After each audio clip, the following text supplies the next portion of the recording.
এই কিতাবের আলোকে রাষ্ট্রীয় বিধান যেটা হবে, যেইভাবে হবে সেই বিধানের জন্য, সেই সংবিধানের জন্য জীবন দেব। ৭১, ৭৩ আমাদের গণার সময় নাই, ৭২, ৭৪-এর সংবিধান আমাদের দেখার সময় নাই। সংশোধনী, এই যে কত সংশোধনী এখন চলতেছে, কেউ কই সংস্কার, কেউ কই সংশোধনী, এই সমস্ত শব্দই না পাকড়ে ধুইলে কি পাক হয়? জোরে কন। কয়লা ধুইলে ময়লা যায়, পায়খানা ধুইতে ধুইতে এটা কি পাক হবে? এই সমস্ত মানব রচিত বিধান আমরা মানি না। এটা এত বেশি বলতে হবে, বলতে একটা সময় ছিল বলাই যাইতো না। কথা কি বুঝেন নাই? একটা সময় ছিল বলাই যাইতো না। এটা এত বেশি বলতে হবে, এত বেশি শুনতে হবে, যেন এটা ছাড়া সবগুলোকে সময় মতো প্রত্যাখ্যান করা, ডাস্টবিনে নিক্ষেপ করা আমাদের জন্য সহজ হয়ে যায়। মিনাশ শাইতানির রাজিম সম্পর্কে আমাদের আলোচনা চলছিল। আমরা আল্লাহ তাআলার নিকট আমাদের চির দুশ্মন শয়তান এবং শয়তানের চক্রান্ত থেকে আশ্রয় চাই। আশ্রয় শুধু চাই নয়, চাইতে থাকি, চাইতে থাকব যতদিন আমাদের হায়াত আছে। এই নরাধম, এই কঠিন দুশ্মন, মারাত্মক শত্রু, একে আমরা দেখি না, বুঝি না। আল্লাহ যদি হেফাজত না করেন, এই অদেখা, নিরুদ্দেশ, এই গায়েব দুশ্মন থেকে বাঁচার কোনো উপায় নাই। এই দুশ্মন আমাদের সাথে দুশ্মনী করে কিভাবে? দুশ্মন থেকে বাঁচার উপায় কি? দুশ্মনী, শত্রুতা থেকে বাঁচার উপায় কি? এই আল্লাহর দুশ্মন শয়তান আমাদেরকে গুনাহে লিপ্ত করে, আল্লাহর নাফরমানিতে লিপ্ত করে। বান্দাকে আল্লাহ সৃষ্টি করেছেন বান্দেগীর জন্য, গোলাম বানিয়েছেন গোলামির জন্য। গোলামি হলো মালিকের হুকুম মানা, মালিকের হুকুম অনুযায়ী জীবন যাপন করা, এটাই গোলামি। কখনো কোনো বিষয়ে মালিকের অবাধ্য হলে সেটা হলো নাফরমানি, আর এর দ্বারা বান্দার মালিকের সম্পর্ক ছিন্ন হয়, দূরত্ব বাড়ে। মালিকের সাথে বান্দার দূরত্ব বাড়ানো, এই কাজটা করে শয়তান, আর এটা করে বান্দাকে নাফরমানি করিয়ে। প্রথম কথা হলো, আমরা শয়তানকে সফল হতে দিব না। আমরা আল্লাহ তাআলার কোনো নাফরমানি করব না ইনশাআল্লাহ। কোনো বিষয় গুনাহ, এটা জানার পর মুমিন কিভাবে সেটা করে? মুমিন তো গোলাম, সে মালিকের অবাধ্য কিভাবে হয়? কোনো কারণে মুমিন শয়তানের প্ররোচনায় পড়ে কোনো অবাধ্যতা করে ফেললেও মুমিনের সাথে সাথে এর প্রতিকার করা উচিত। এই অবাধ্যতার সূত্র, সিলসিলা যেন আর না বাড়ে। একটা গুনাহ হয়েছে, একটাই ক্ষমা চাইয়া মাফ করে নিব, আল্লাহর সাথে আমার বোঝাপড়া পরিষ্কার। কোনো গুনাহ হয়েছে, মালিক মাফ করে দেন, তওবা করে নিব, রাজি আছি, গুনাহ জমা করব না। বান্দার অন্তর কালো হয়ে যায়, গুনাহ হতে হতে হতে, দাগ পড়তে পড়তে আস্তরণ পড়ে একেবারে কালো হয়ে যায়। শেষে এমন অবস্থা হয়, কাল্লা বাল রানা আলা কুলুবিহিম মা কানু ইয়াকসিবুন। আল্লাহ বলছেন, বরং তাদের অন্তরে জং পড়ে গেছে। অন্তরে কি পড়ে গেছে? জং পড়ে গেছে। তারা যা অন্যায় করেছে, অপরাধ করেছে, এত এত নাফরমানি জমা হয়েছে, এটাকে পরিষ্কার করা হয় নাই। ফলে এত এত নাফরমানির আস্তরণ পড়েছে, এখন আর হক কথা, সত্য কথা, আল্লাহর কথা ভাল লাগে না, বিষাক্ত লাগে। وإذا ذكر الله وحده اشمأزت قلوب الذين لا يؤمنون وإذا ذكر الذين من دونه يستبشرون অবস্থা এমন দাঁড়ায় আল্লাহর কথা বললে মেজাজ নষ্ট হয়ে যায়, ভাল লাগে না। আখিরাতের কথা ভাল লাগে না, দুনিয়ার কথা কি ভাল লাগে, কি দামি দামি কথা বলে। দুনিয়ার কথা বললে দামি দামি মনে হয়, আর আল্লাহর কথা বললে মনে হয় যে পাগল কোত্থেকে আসছে, দাওয়াতে তাবলীগের মেহনত করতে আসে গাছতে। তো দুনিয়াদাররা মনে করে এগুলো বোকা মনে করে, কি করে না? কে বুদ্ধিমান আর কে বোকা এটা তো দুই চোখ বন্ধ হওয়ার পরে প্রকাশ পাবে, ঠিক কি ঠিক না? فسوف ترى إذا انكشف الغبار فسوف ترى إذا انكشف الغبار أفرس تحت رجلك أم حمار। যখন চোখ থেকে পর্দা সরে যাবে তখন বুঝবা তুমি কোন পথে অগ্রসর হয়েছো, তোমার পথটা সঠিক ছিল না বেঠিক ছিল। যখন চোখের পর্দা সরবে তখন খালি আফসোস করবে, আফসোস করে কোনো লাভ হবে না। যাই হোক, নাফরমানি করা যাবে না। কোনো কারণে নাফরমানি হলে সাথে সাথে মাপ চাই, সাথে সাথে নেক আমল করব। বান্দার গুনাহ মাপ হওয়ার জন্য কয়েকটা পদ্ধতি আছে। 1 নম্বর পদ্ধতি, মাপ চেয়ে নেন। কার কাছে মাপ চাইব? কোনো লজ্জা আছে, শরম আছে? একজনে কয় হুজুররা খালি তওবা করে, গুনাহ থেকে মাপ চায়, ওদের গুনাহ আছে, আমার কোনো গুনাহ নাই, আমি কোনো অন্যায় করি নাই। শুনছেন আপনারা? কথা কয় না। বিগত সরকারের এক সাবেক মন্ত্রী, সে বলে যে আমি হুজুররা খালি মাপ চায়। আরে কিসের, তারা অন্যায় করছে, আমি কোনো অন্যায় করি না, আমি ফ্রেশ। উনি কি ফ্রেশ? আল্লাহ বুঝে না, আসলে বুঝলে কথা কোনোদিন মানুষ বলতে, আল্লাহ তাকে বুঝ দিয়া দেন, আল্লাহ তাকে হেদায়েত দিয়া দেন। আমরা দোয়া করি। আল্লাহ বলছেন, রাসূলুল্লাহ বলছেন, কুল্লু বনি আদম খাত্তাউন, প্রত্যেক আদম সন্তান গুনাহগার। আর কোন আদম সন্তান উত্তম? খায়রুল খাত্তাইন আত-তাওয়াবুন, সবচেয়ে উত্তম গুনাহগার ওই ব্যক্তি যে বেশি বেশি তওবা করে।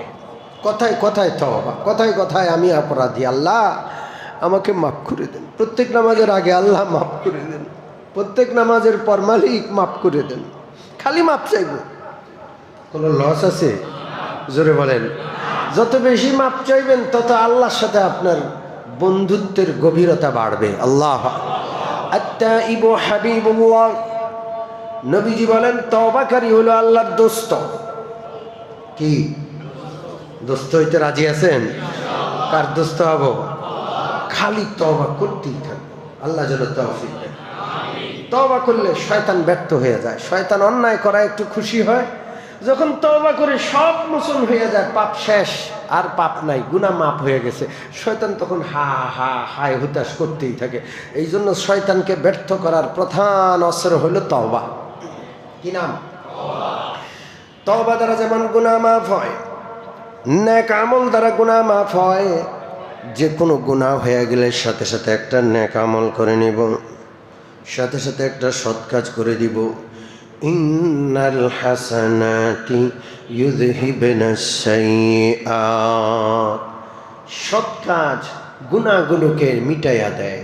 সৎ কাজ করলে গুনাহ কি হয়ে যায়? শেষ হয়ে যায়, গুনাহ মাফ হয়ে যায়। আর নেক আমল করতেই থাকবো, এটা হলো 2 নম্বর মাধ্যম।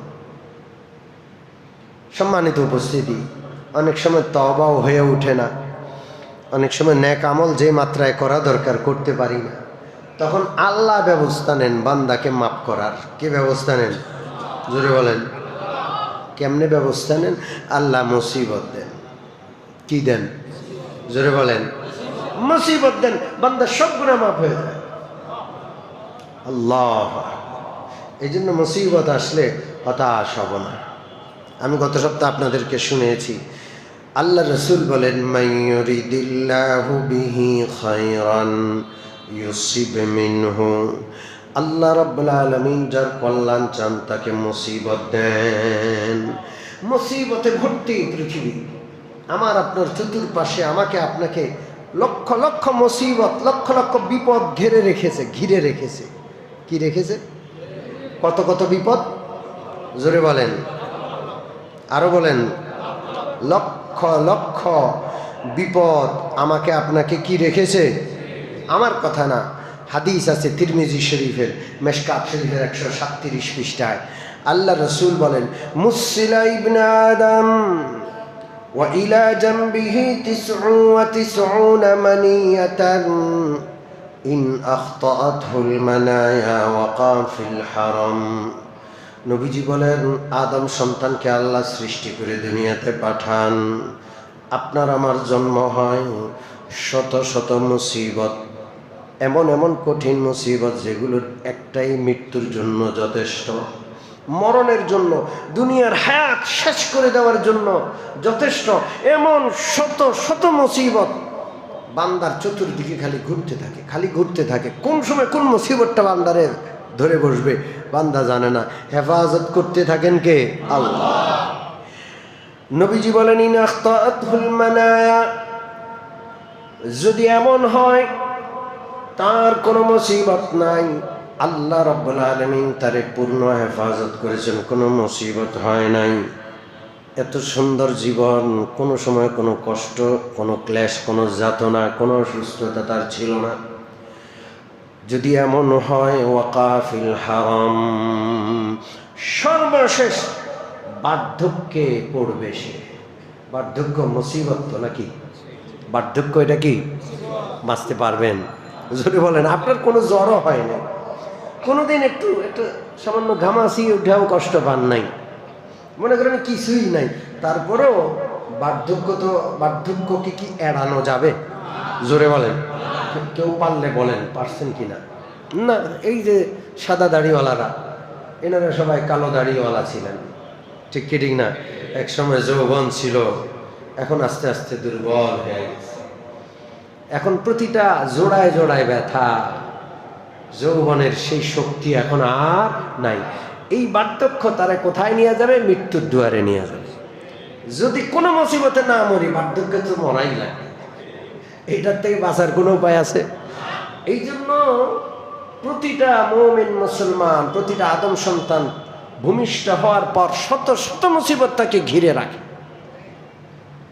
মুসিবত থেকে বাঁচার কোনো উপায় নাই। ও মুমিন মুসলমান, একজন সাহাবীর ঘটনা বলে আজকের আলোচনা শেষ করব। আবু উবাইদা ইবনুল জাররাহ রাদিয়াল্লাহু আনহু। সাহাবীদেরকে চেনা দরকার। সাহাবীরা আসমানের তারার মতো আমাদের জন্য। রাসূলুল্লাহর কলিজার টুকরা, হাতে গড়া ছাত্র তারা, উম্মতের শিক্ষক। পৃথিবীর শেষ মানুষ যে আসবে, সেও যদি হাজার হাজার বছর, লক্ষ বছর পরেও কোনো একজন সাহাবীকে অনুকরণ করে, আল্লাহ ওই সাহাবীকে অনুকরণ করার উসিলে তারা জান্নাতে পৌঁছায়। খবরদার কোনো সাহাবীর সমালোচনা করা যাবে না।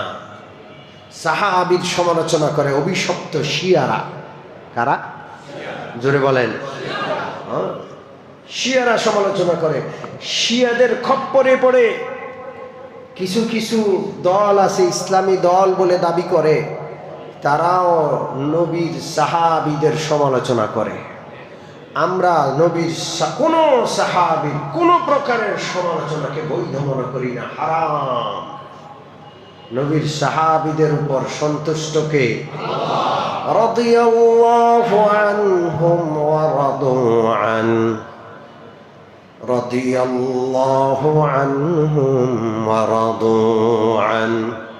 আল্লাহ বলছেন সাহাবীরা আল্লাহর উপর রাজি, আল্লাহ সাহাবীদের উপর রাজি। দুনিয়াতে থাকতে আল্লাহ নিজের সন্তুষ্টি ঘোষণা করে দিলেন যে মহামানবদের জন্য। আপনি কে 1400 বছর পরে আইসা আপনি সাহাবীর সমালোচনা করেন, এত বড় সাহস! জন্মের ঠিক আছে, হ্যাঁ, সাহাবীর সমালোচনা কত বড় দুষ্ট! এই জন্য যারা সাহাবীর সমালোচনা করবে ওরা কখনো হকপন্থী সত্যপন্থী হতেই পারে না, ওরা বাতিল, নিশ্চিত বাতিল, আর কোনো কিছু দেখার দরকার নেই, ওরা বাতিল। আবু উবাইদা ইবনুল জাররাহ 10 জন জান্নাতের সুসংবাদপ্রাপ্ত সাহাবীর একজন। সর্বপ্রথম যারা মুসলমান হয়েছে তাদের মধ্যে হতে একজন। যেই দিন সর্বপ্রথম মুসলিম হযরত আবু বকর নবীজির হাতেই মুসলমান হলেন, আবু বকর মাঠে নেমে গেলেন কিভাবে মুসলমান বাড়ানো যায়। দ্বিতীয় দিন, প্রথম দিন আবু বকর মুসলমান হওয়ার পর রাদিয়াল্লাহু আনহু, দ্বিতীয় দিন 4-5 জনকে তশকিল করে নিয়ে আসছেন মুসলমান বানানোর জন্য। হযরত ওসমান, হযরত সাদ ইবনে আবি ওয়াক্কাস, হযরত আবু উবাইদা ইবনুল জাররাহ, এই 4-5 জনের মধ্যে দ্বিতীয় দিন হযরত আবু উবাইদা ইবনুল জাররাহ রাসূলুল্লাহর হাত দিয়ে মুসলমান হয়ে গেছে। ইসলামের 10 জন জান্নাতের সুসংবাদপ্রাপ্ত সাহাবীর পঞ্চম নামে আবু উবাইদা। 4 খলিফার পরে কার নাম? আবু উবাইদা ইবনুল জাররাহ। এই সাহাবীর এত মোহাব্বত আমার দিলে আমি বলতে গেলে রাত শেষ হয়ে যাবে। এত মস্ত বড় আমানতদার সাহাবী। রাসূলুল্লাহর ইন্তেকালের পর কে খলিফা হবেন এই ব্যাপারে সাহাবাদের মধ্যে একটা কথাবার্তা চলছিল, কারে খলিফা বানানো যায়। মুসলিম রাষ্ট্রের খলিফা মারা গেলে তাকে কবরস্থ করার আগেই আরেকজন খলিফা বানানো ফরজ। কি জোরে বলেন? ফরজ। নির্বাচন নাই। এই যে গণভোট, নির্বাচন, এগুলো ইসলামের পন্থা না, এগুলো ইসলামী পদ্ধতি না। কথা কি বুঝে আসছেন? এগুলো ইসলামী পদ্ধতি না, এগুলো গণতন্ত্রের পদ্ধতি। এগুলোর মাধ্যমে সুফল আসে না। আসছে? জোরে বলেন। ইতিপূর্বেও আসে নাই, এখনো আসে নাই, সামনেও। ওরা আমাদেরকে খালি টোপ গিলায়, ট্যাবলেট খাওয়ায়, গণতন্ত্র গণতন্ত্র, সমস্ত সমস্যার সমাধান গণতন্ত্র, জান দিছে, প্রাণ দিছে, শহীদ হয়েছে গণতন্ত্রের জন্য। আরে গণতন্ত্রের জন্য কেন প্রাণ দিবে, কেন শহীদ হবে মুসলমান? গণতন্ত্র কি রাসূলুল্লাহ দিয়ে গেছেন? গণতন্ত্র কি আল্লাহ প্রদত্ত কোনো রাষ্ট্র ব্যবস্থা? তো কেন জান দিবেন গণতন্ত্রের জন্য? আপনি আমি তো মালিকের জন্য জান দিব। কার জন্য? মালিকের বিধানের জন্য। মালিক যেভাবে রাষ্ট্রের বিধান দিয়েছেন সেই বিধানটার জন্য জান দিব। ওই কার্ল মার্কসের গণতন্ত্র, ওই যে ইউরোপ আমেরিকার গণতন্ত্রের জন্য জান না, পেশাব করতেও রাজি না। জান দেওয়া তো অনেক দূর।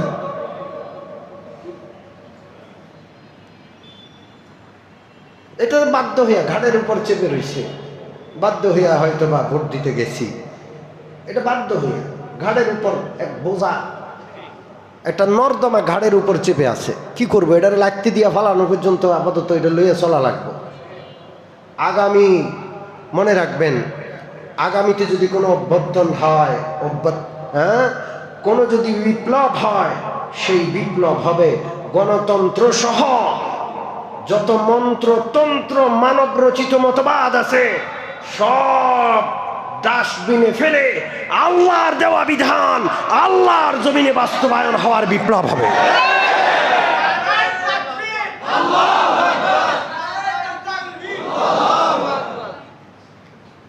আমরা আমাদের যুবকদেরকে শিখাইতে হবে গণতন্ত্রের জন্য জান দেওয়া যায় না। আমাদের রাজনীতিবিদদের চোখে চোখ রেখে কথাগুলো বলতে হবে। ভারত আর আমেরিকার চোখে চোখ রেখে কথা বলতে হবে। আমরা গণতন্ত্র চাই না, আমরা আল্লাহর বান্দা। আমাদের মালিক আমাদেরকে কোরআন দিয়েছেন, আসমানি কিতাব আমাদের কাছে আছে। এই কিতাবের আলোকে রাষ্ট্রীয় বিধান যেটা হবে, যেইভাবে হবে সেই বিধানের জন্য, সেই সংবিধানের জন্য জীবন দেব।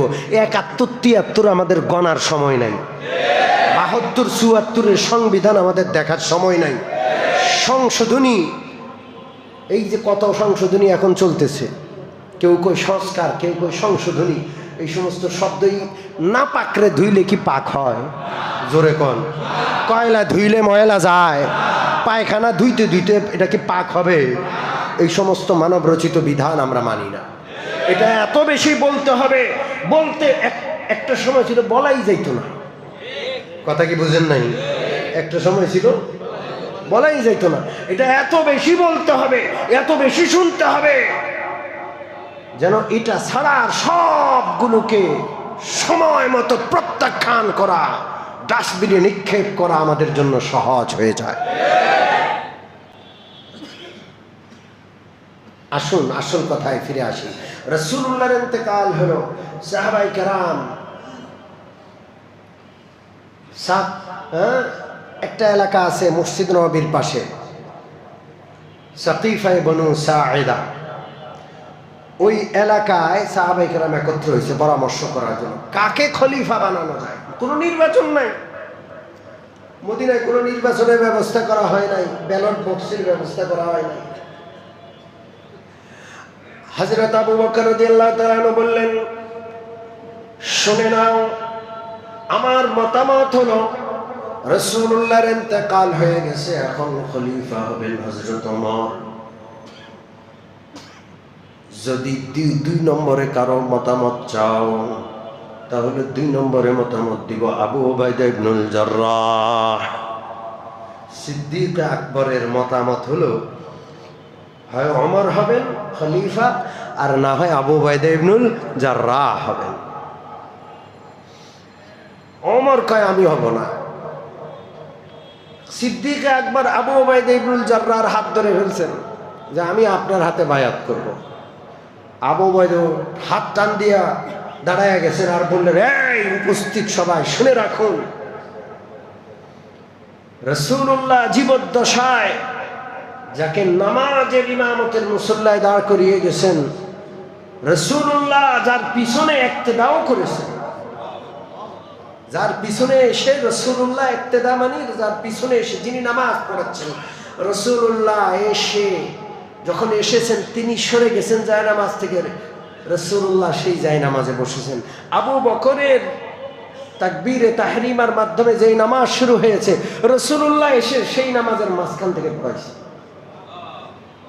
এবং রাসূলুল্লাহ যতদিন অসুস্থ ছিলেন, রাসূলুল্লাহ আবু বকরকে নির্দেশ দিয়েছেন নামাজ পড়াও। আমাদের নবী জীবদ্দশায় যারা ইমাম বানায়া গেছেন, আমরা সবাই তাকে এক বাক্যে রাসূলুল্লাহর পরে ইমাম আর খলিফা বানালাম।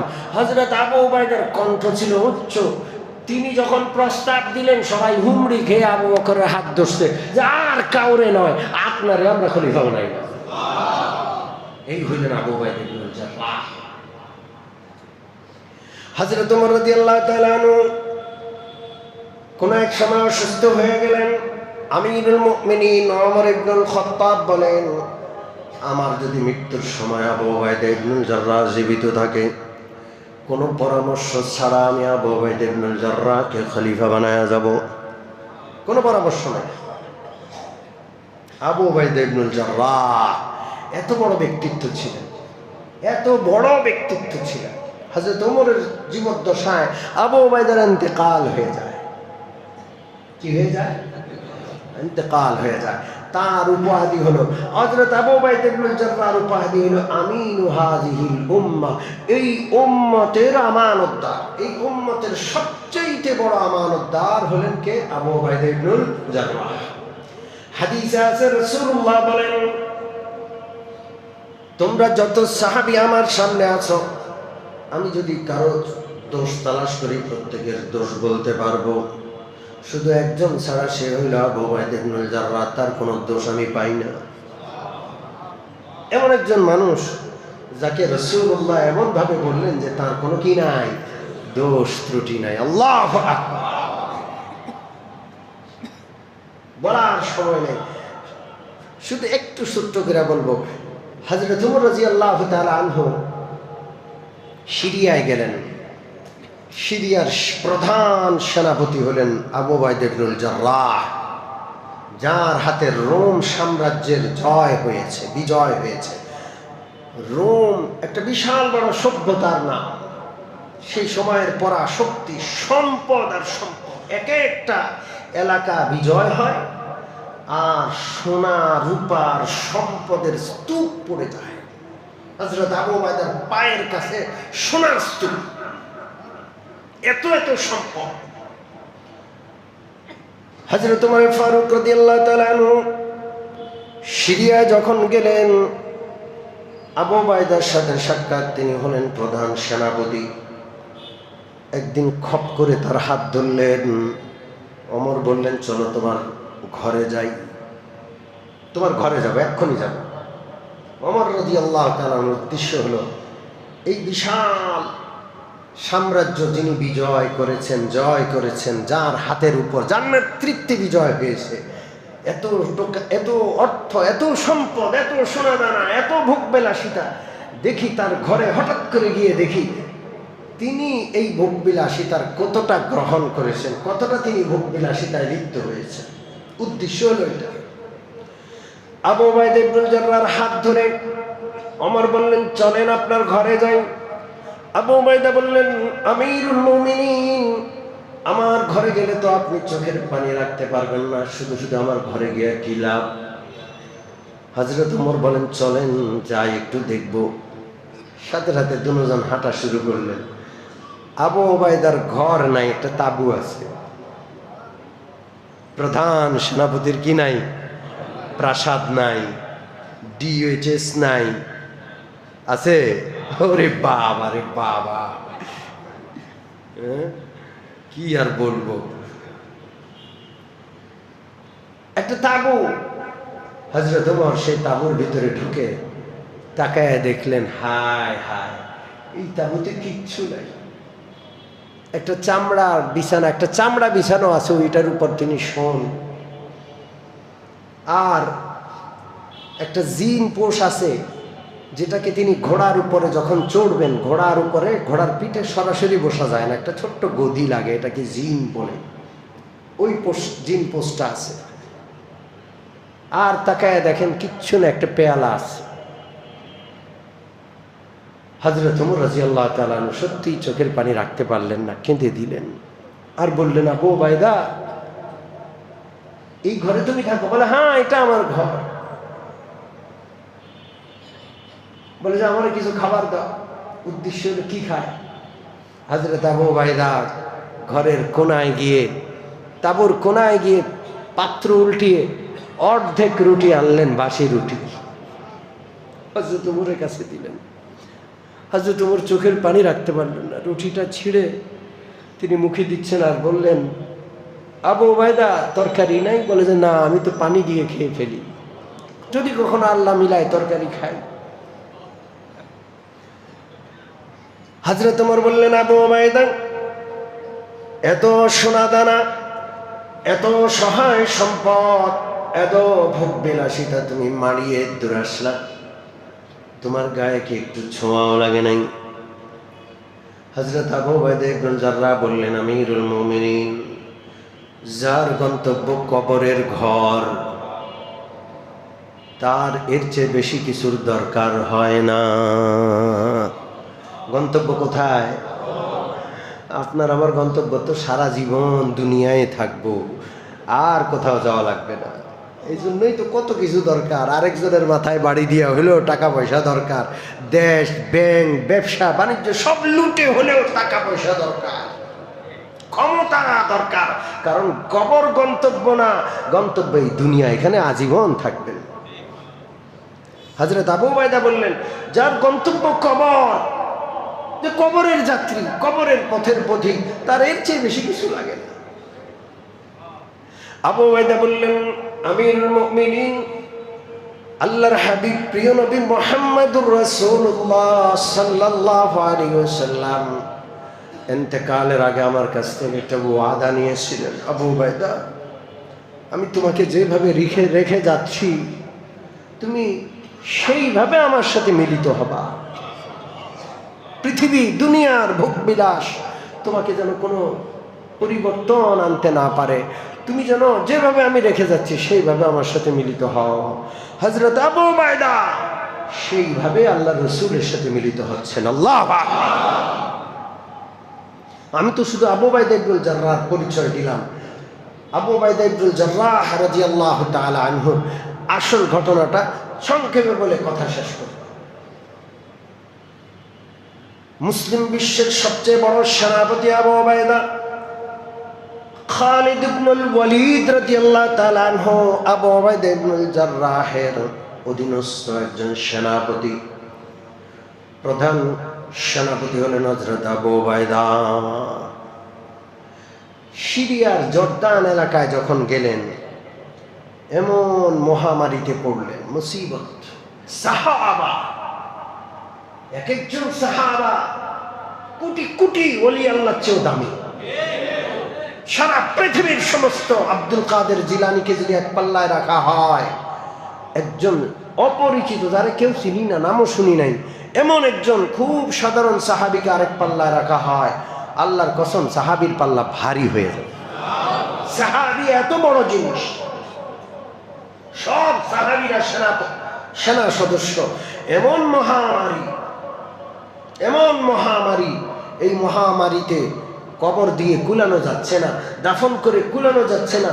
তাউনুল জারুদ বলা হয়, ঝাড়ু দিলে যেমন ঘর পরিষ্কার হয়ে যায়, ঠিক তদ্রুপ ওই রকমের মানুষ সব মরে সাফ হয়ে যাচ্ছিল।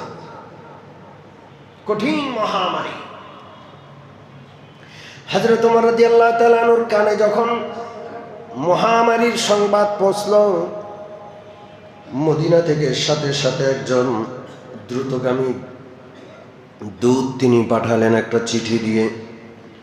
আবু উবাইদা ইবনুল জাররাহ রাদিয়াল্লাহু তাআলা আনহুর কাছে চিঠি পাঠালেন। চিঠির ভাষা ছিল সালামুন আলাইক আম্মা বাদ ফাইন্নাহু ক্বাদ আরাযাত লি ইলাইকা হাজাতুন উরিদু আন উশাফিহুকা বিহা। আবু উবাইদা, তোমাকে সালাম দিলাম, আসসালামু আলাইকুম। খুব কঠিন একটা প্রয়োজন দেখা দিছে, যেটা সরাসরি আমার আর তোমার সাক্ষাতে সেই প্রয়োজনটা পুরা করা লাগবে, কোনো মাধ্যম দিয়ে হবে না। ফাআযামতু আলাইকা ইন নাযারতা ফি কিতাবি হাযা আল্লা তাযাহু মিন ইয়াদিকা হাত্তা তাকবালা ইলাইয়া। আমি তোমাকে কসম দিচ্ছি, আমার এই চিঠি তোমার হাতে পৌঁছার পর এই চিঠি হাত থেকে রেখে দেরি করবা না, সাথে সাথে রওনা করবা। রাত হলে রাতে রওনা করবা, সকালের অপেক্ষা করবা না।